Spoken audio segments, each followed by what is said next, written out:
আর second time জার্নিটা বুঝছো ভাই আসলে মানে আমি যদি আমার পয়েন্ট অফ ভিউ থেকে বলি, সো তোমাদের ডিপ্রেস লাগবে, তোমাদের হতাশ লাগবে, এইটা করতেছে ওইটা করতেছে। তো একটু আমি কয়েকটা সাজেশন তোমাদেরকে দেই। তোমরা যদিও ফেসবুকে ক্লাস করো, তোমরা ওয়েব অ্যাপে ক্লাস করো, তো তুমি আপাতত তোমার যে আশেপাশের যে সারাউন্ডিংস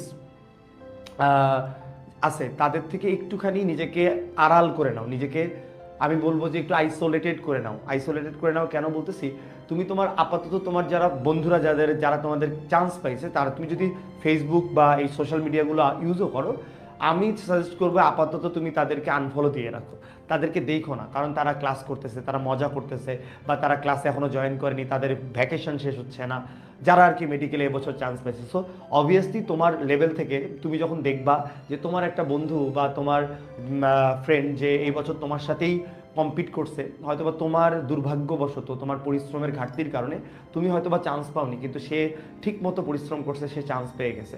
অবভিয়াসলি সে কিন্তু ডিজার্ভ করে যে সে চান্স পাওয়ার পরের সময়টা মজা করার। সে যেহেতু এখনো ভর্তি হয়নি, তো অবভিয়াসলি সে মজা করবে, সে আনন্দ করবে, সেই জিনিসটাকে এনজয় করবে, সেই টাইমটাকে কাজে লাগাবে তার মতো করে, মানে এনজয়মেন্টের দিক থেকে, রিক্রিয়েশনের দিক থেকে। বাট তোমার জন্য কিন্তু এগুলো দেখলে তোমার মধ্যে কিন্তু হতাশা কাজ করবে, তুমি ডিপ্রেশনে যাবা। সো আমি বলি যেটা, যে তোমরা সোশ্যাল মিডিয়াতে অন্তত পক্ষে তোমার যে ফ্রেন্ডরা আছে যারা বিভিন্ন জায়গায় চান্স পেয়ে গেছে, তাদেরকে আপাতত তুমি তাদেরকে আনফলো দিয়ে রাখো। কেন তুমি তাদের অ্যাক্টিভিটিসগুলো দেখো না? আনফলো দিয়ে রাখলে যেটা হবে, তাদের অ্যাক্টিভিটিসগুলো সামনে আসবে না, এবং এতে তুমি একটা জিনিস থেকে রেহাই পাবা, তোমার যে মন বিচলিত হয়, তুমি যে ডাইভার্টেড হয়ে যাও এবং তোমার খারাপ লাগে, এটা একটু কমে যাবে এবং হবেই না বলা যায়। আর যেহেতু আরও ভালো হয় যে তুমি শুধু মেসেঞ্জার চালাও, আবার ফেসবুক লাইভে ক্লাস করতে হয়, সো এটা একটা ইস্যু। এই জন্য বললাম যে আনফলো দিয়ে রাখো।